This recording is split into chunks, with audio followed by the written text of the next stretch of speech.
Ladies and gentlemen, ladies and gentlemen, welcome to JMTTv and the Pure JBville podcast. Kirsty, mother, daughter, sister, teacher, my sister. I've known Kirsty for nearly 10 years, and we were just laughing at the start before we press record. Now, I've been on social media for quite a long time. like a straight off the bat with the foot story. Yeah, I think it's important that we talk about this. So everyone with a foot fetish, be ready. Yeah, stand by those with a foot fetish. So I've been putting videos up for years, nearly 2 decades, and one day Kirsty was putting Vaseline on her toes during an ultra marathon event that we were both taking part in. And I mean, I was quite keen to just put the video on as per, but Kirsty insisted that we slow it down and we add some Barry White music. So that video was viewed 12,500 times. You are welcome, Jamie. and 12,482 of them was me. It was me. So you're welcome, ladies and gentlemen. Not only, so this, I was really looking forward to catching up with you. Always love spending time with you. As mentioned before, friends for a very, very long time. But what's interesting about Kirsty is when I actually started thinking about like all the memories, all the great, moments I was recalling, the big overwhelming thing that I kept thinking about was, you're going to try and use some big words now. Kirsty is like such an advocate, a champion, a proponent for doing good. Like, you just honestly are.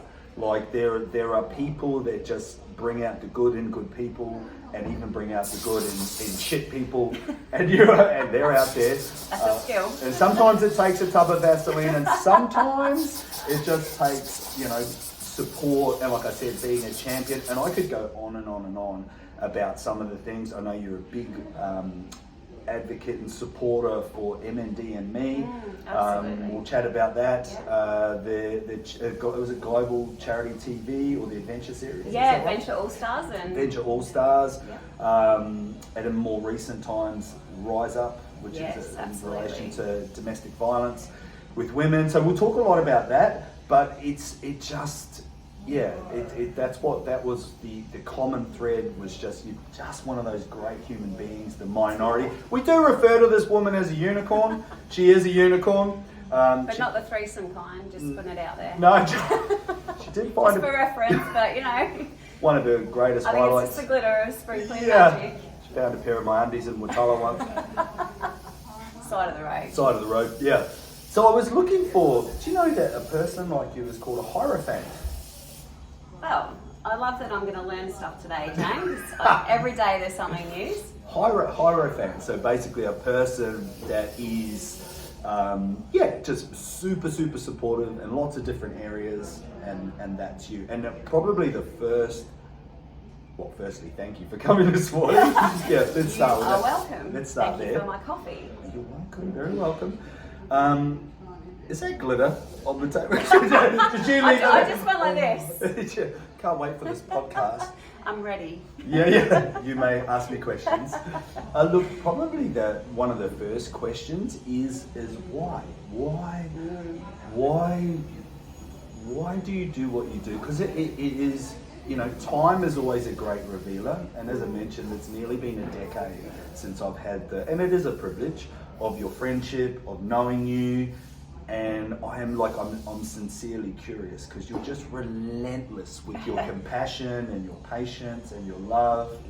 So what sort of springs to mind? I think my whole life, and I think, especially in getting into the second half now, but I've just always believed that you need to be the change that you want to see. Yeah. And I think our world is driven by so much fear, that kindness and love, I feel, is the power. So why not do that? Yeah. Because it takes even less energy to smile at someone, even less energy to be kind, even less energy to realise that we have so much in our lives, and some people don't. Some people can't run. Some people can't get up. Some people can't even do their day. So I think realising with gratitude that we can do those things, that we have the power to make a really positive difference or just a small difference in someone's day. And I think people have done that for me in the past, and I want to give back. That's beautiful, hey. And what? No, it really is. Like, it really is. And so giving back, and like as you said, you've had that. So you've been on the receiving end of people doing that. Why is that so important for you to give back? Because you do. You're like a reservoir of love, like you said, love, and like it's and I guess it goes to my upbringing as well, and like people have met my family and they know that it's a value that we have, that you know, that giving back, you know, it makes you feel good too. Like, let's not pretend everything's about this outward thing. When you do things for other people, you feel good as well. So, you know, it's a reciprocal thing. And I just think, I don't know, I'm just really driven by seeing people smile.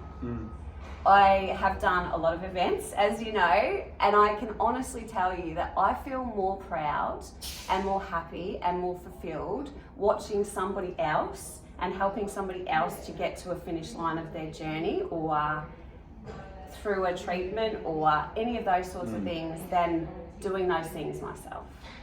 So, like, internally for me, that fulfills me. Yeah. That makes, and again, like, just witnessing you, like, our history, your history, that's so true. But, you know, hence the unicorn label, because it's such a minority. Like, I've been a support crew twice. No cider at the finish line. And I roll. It sounds very self-absorbed and selfish, and he's such a narcissist. But it's like sticking fucking needles in your eyes. Like, I'm not bred or born to support. This sounds terrible, but it's the truth. And you are that minority, and it's just beautiful. Like, what? Because I know, and you alluded to your family, so our token Romanian component of JMT, so Donski, Waynos. Yeah, wow. Support crew expertise. Yeah, so like, just maybe first thing that springs to mind, like, what's some of the ways that your family have, you know, been this fundamental support? Like, what's a couple of events that spring to mind? Because I know there's a lot. Like, I think as a family. Wow. Yes. Where to start? If I think about Run Queensland events and Blackall 100, you know, obviously 2015 was the first time I decided, after we lost Sully to MND, I decided, you know what, I'm going to start running and doing these things and building up to do things for people that can't. So, like everyone will know, that's generally a thing that I will write constantly, is just, this is for those who can't. This is for people who've had their health robbed from them. This is for people who've lost to dementia. You know, all of these things that are just, I don't know, like devastatingly heartbreaking diseases and monsters that you and I have both experienced. So I decided to run a marathon, and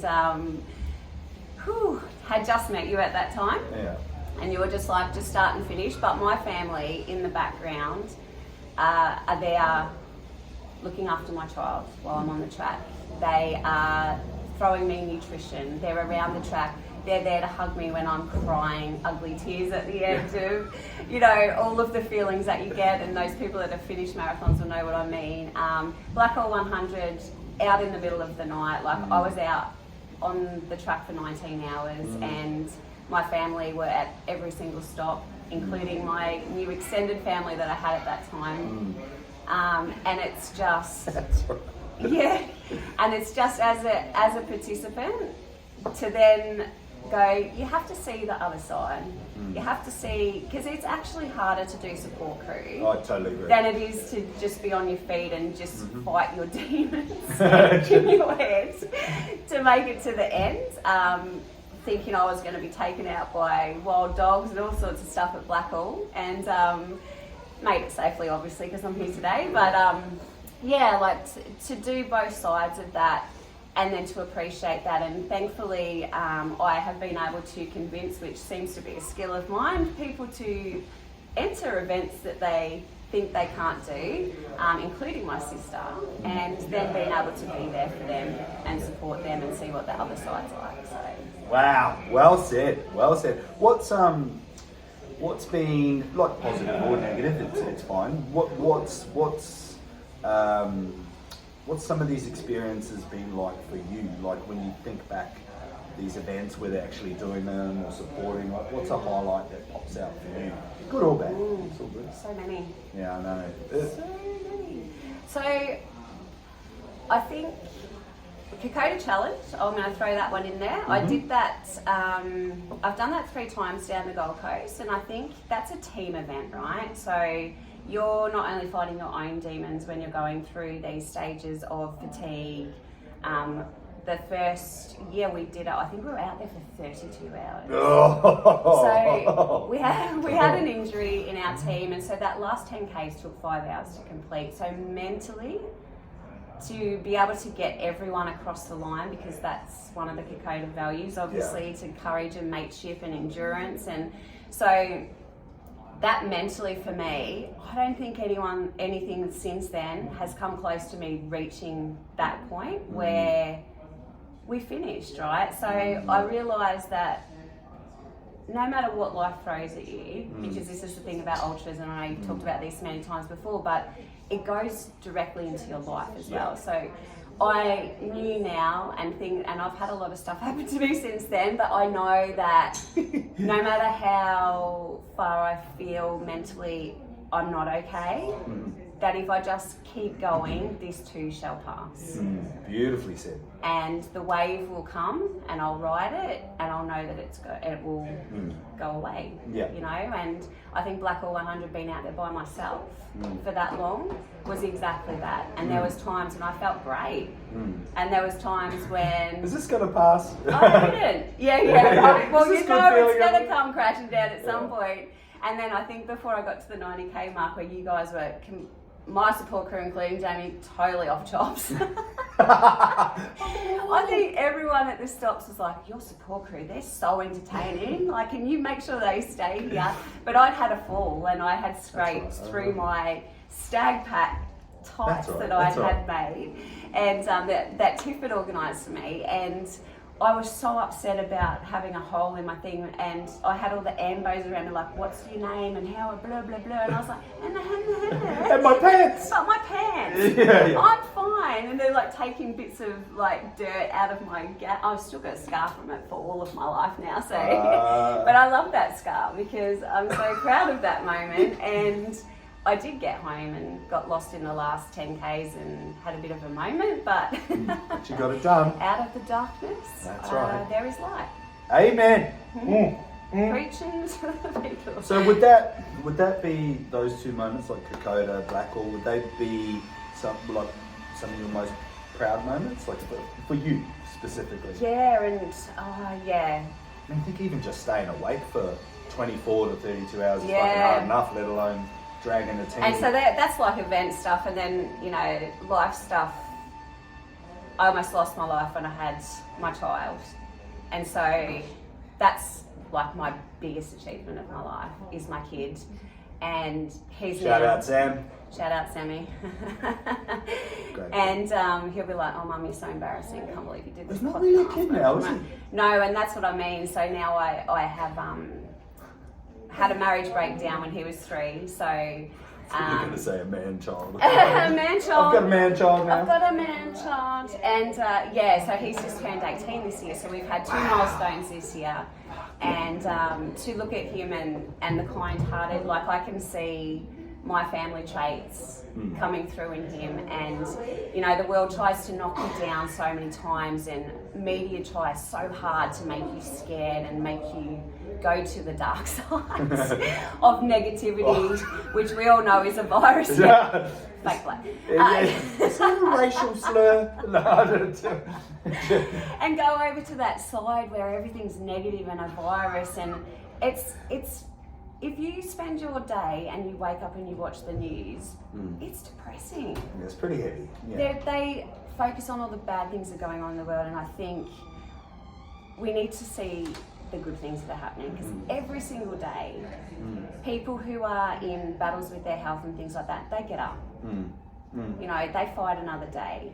Families are loving each other every day, and if they're not, you know, maybe there's some place in their day where something good happens, or people are doing things out of kindness, like. And I think that's why your vibe attracts your tribe, you know, like you and I, ever since we met, we've had that common thing, you know, spending time with you and dementia stuff, and having experiences in my life with that as well. We've spent a lot of time on the road together, trying to make a change and a difference, and just talking to people, you know, and I think that you have the ability to make everybody feel like somebody. So like, I love that, and I know that's why we're family, because we share that. And I think how nice of a gift is that to give to someone, and anyone. It could be as simple as a smile, but that makes that person feel seen. Yeah. And I think I'd love to do that. Oh, ladies and gentlemen. Why wouldn't you? Yeah. I just don't understand why people don't want to do that. Yeah. Like, we have the power to make our lives and other people's lives just a little bit better than shit, right? Yeah. So the only way is up if you're into let's shit. do it. Well, stuff grows from shit, like fertilizer makes the roses Yeah, grow. we should do them, plant the things. In the shit. In the things. And then they come up. Glitter and shit. The sparkly tree. But so maybe today would be nice. Just maybe smile at someone. Whoa. Maybe someone be seen, because I just think, I know and you know, every single person in this world today is fighting a battle of an inner demon, because we all have them, and if anyone says they don't, they're lying. That's so true. Yeah, it's very Our true. internal dialogue, you know, it's learning those skills to quieten down those demons and allow the other voice that's always there, but sometimes really quietly, that's kind to you. Yeah. Yeah, they do. That's the one that we have to work at every day. So, you know, if you say a kind word or compliment someone, or just a random stranger, or do something, there's a lot of people on TikTok and stuff that are doing these random kind acts, and they're filming them and putting them on social media and stuff, and I love that. It's like, and you can see genuinely that someone feels seen and appreciated and good, even for a moment, out of what could be a pretty shit day for them. Which leads me to, I just think that's wonderful, and leads me to my next question. So, Kirsty, you're involved with is it a movement, organisation? Adventure All Stars. Oh, is that what? Or yeah, Rise Up, yeah. Yeah, so they're linked together. So I like to take opportunities when they come my way. I like to get out of my comfort zone, which, thanks Jamie, I think you used to call it my fluffy pigeonhole. Whoa! Edit. Can you cut that out? Fluffy pigeonhole. Is that what we used to I think that's what you used to call a comfort zone. You're gonna say something. Out of the nest. Let's just drink a coffee now. Yeah. So Rise Up integrated with the Charity TV. So Charity TV Global and Adventure All Stars. It gives an opportunity for anyone actually to get involved with. So they are based around philanthropy stuff. So you choose a charity that's affiliated with them, that has reached out to them and said, we want to be involved in this. And then you basically raise money for a charity. So the first time I went through, I aligned with Headspace and mental health and did a massive campaign that I always have used my number one supporter. You always come in behind and say, that could get awkward. You always support and ask what you can do to help. And so we've run boot camps and done all sorts of things together, breathing sessions and stuff to raise money. So $10,000 is what you raise, and was able to do that, and then get taken away with a group of people that all have the same values as you do, and we show up, and we don't know what we're doing. I don't know where we're going, we don't know what we're doing, we just get told what to put in our backpacks, and we show up and we get taken on these adventures. It gets filmed, it's on 7+.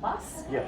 It's also screened in over 30 countries now around the world. Wow. So just getting this message out that although on the screen it comes across as a travel show, in the background, the work, like the people that I've met in my campaign, so I'm on my third one now, have just been the most raw, vulnerable, beautiful human beings that I've met, who have all had so my mental health campaign, I linked in with some people doing for Mindful Oz, which is suicide prevention charity down in Victoria, doing absolutely amazing things, trying to can you guys come to Queensland yet? So yeah, so the people in there, that was fantastic. And then the second one, I got asked to go on their inaugural Legend series. So of all the TV shows that have been made, they invited a group of us back and asked us to choose our charity that we would like to align with. So of course my heart is with MND&Me. So I did a $6,000 campaign for them, and then got to go to Vanuatu. And to go to Vanuatu, one of the ladies who was in our crew, she organised for us to gather things to take out, because they just had 2 cyclones, right? So we took we took out supplies for one of the local schools out there, which just melted my heart, because I'm a teacher as well. Just to see those kids who live with nothing. Yeah, the footage was so. And have nothing, but just to show up and to watch their faces, it was like 5,000 Christmases at once for them. It was just amazing. So to give back that way, we also had a $1,000 Australian check for them, which would make a huge difference. Massive, yeah. Because they'd lost classrooms and they'd had a lot of destruction done. So they'll be able to get back on their feet with that. So that was just amazing. And so then it comes to now. The trilogy. My 2 flatmates while I was away, those both aligned with Rise Up, and they're a Gold Coast based charity who do practical solutions for families fleeing from violence and starting with safe new beginnings. And I think everybody deserves the right to be safe, and I really, it's close to my heart. Had experience of emotional abuse, let alone adding in all the other complications that can come along with. Which is oftentimes, sometimes more painful and traumatic than the actual physical stuff, isn't it? Inside. Yeah, well said. Yeah, and to be honest, my journey of coming back from that is this last decade's probably been me getting through that. And getting to the point where I was able to build a house and find the love of my life. Cool. A pretty cool decade for you, isn't it? Oh my God, it's been amazing. And I loved having reflections about it this week of my 50th. And I know you're thinking, she doesn't look that old. No, she'd be fucking 35. So immature. It's that moisturising cream. Yeah. Stag cream. New skincare range. Knocks 22 years off with it. Oh, we're 22 years. We're application. Watch out for it on the market soon. Yeah. Yeah, in the show notes. Yeah. Yeah, so I feel I'm really passionate about this, but as I said to you as we were leading up to today, it's an uncomfortable conversation for people. Yeah, I love this. And Kelly Pink, who gets me on board, she is a police officer who works in domestic violence, and that woman inspires the crap out of me. She is just relentlessly an advocate for this, and she sees it firsthand every day. Yeah, of course. Yeah. And I was speaking to you about, we're getting uncomfortable because we're at the point now in 2023. Last year, 57 women. This year, it's already up to 47 women. That's more than one a week. Yeah. Getting killed. So, 47. Is that just in Australia? Just in Australia. Oh. Yeah, just in Australia. 47 women have been killed this year already from domestic violence. Allegedly. Yes, from a partner or past. That is fucking startling. Including 2 babies. And, you see the media coverage and it just kind of fades over. You saw a lot of media coverage about the mushroom lady. You don't see much about this side of things, and it goes straight away always back to, oh yeah, because it's a mental health condition. Well, I'm sorry, but I know a lot of people with mental health conditions who don't murder people. Yeah, right? yeah, that's fine. So I want people to talk about it. I do. I teach respectful relationships at school, and I think it's an important conversation to open up about. This is not something, we have to fix this as a community. We have to stand together for us to help people make good decisions about relationships, and to know we don't own people. And to know, like, we've all been through heartbreak. You have to work out how to work on yourself. I feel like even in the situations that I've been in the past, I've never ever blamed the other person for everything, because I feel like we all have a role to play when things break down. So healing from that, I just feel like, what can we do as a community to give people skills to work through that, where it doesn't get to the point where they're doing these actions and taking away, like a mum and a baby. Anyway, I'll get all emotional about it, so I won't go too far. It's going to be too vulnerable today, but anything I can do to help. So I'm like, what can I do? I know that I can maybe get kids to make some good decisions about red flags and green flags. So I'll do my best at work to do that. And I know now that I can go in and actually help rise up and volunteer and set up homes. So when families are transitioning out of shelters, Rise Up come in and they deck out their homes for them. So they find out from the shelter about the family and about the kids and about what they like and what they do. And they just, so imagine starting again and you have nothing. You've been given a council house, but you don't have anything to put in it. And this company, this amazing charity comes in and you come home and everything's done for you. Oh my God. Food in the cupboards, all of that sort of stuff. So for every $5,200 we raise, that helps them go in and do that. So my aim is to at least get to over $10,000 so that we can help 2 families. And it's incredible, Kirsty. And what I think is really, really remarkable from my point of view is that because of your, career, profession, you're sort of on the ground, and it's all when young people are learning, like you said, about the red flags, the green flags, and teaching them about relationships. So we go into adulthood, that hasn't sort of perpetuated out. You actually get an opportunity to, and even if it's one kid, right? Exactly right. But then in the same token, you're at the other end of the spectrum with the aftermath and providing solutions and Getting in there. Look at you, girl. Wow. But I think it's important for, everyone to recognise, am I that toxic person? Because I was like, I had this interesting conversation with kids that they actually don't care about being tracked. Yeah. About what? About being tracked on their phones. Oh my God. Right. So I always say to them, my generation, back in the day. But I couldn't have thought of anything worse as a kid. Yeah. Yeah.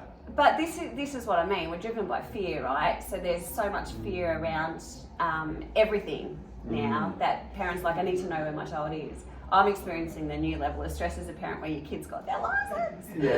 And they're driving around, so it's like, Sam, and I'm sure I was the same at 18, but Sam doesn't care, but I'm like, oh my God, please just let me know you got this. Yeah. And, but as a kid, I don't know about you, but bad news always travels faster than good.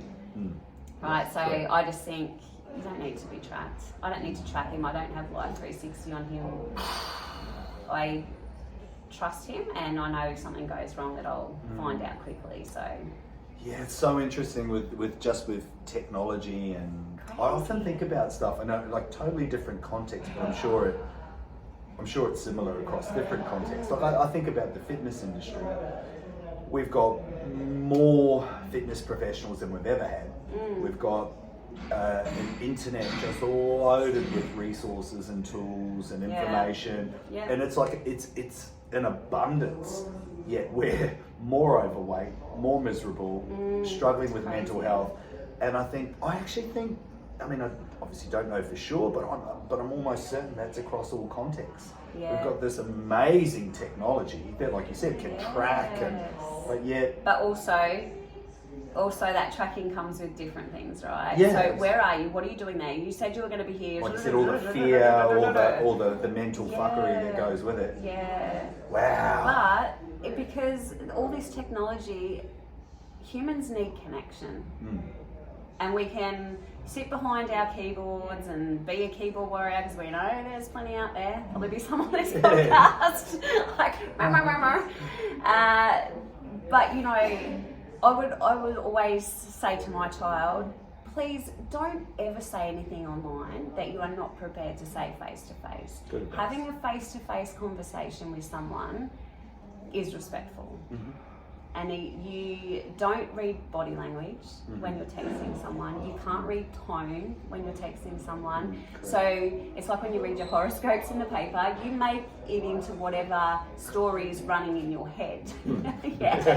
So, and we do the same with text messaging because you can't do that. Or I don't know. It's probably not even called text messaging now, but you know that online stuff. You can't read those things, and so that messes with our mental health.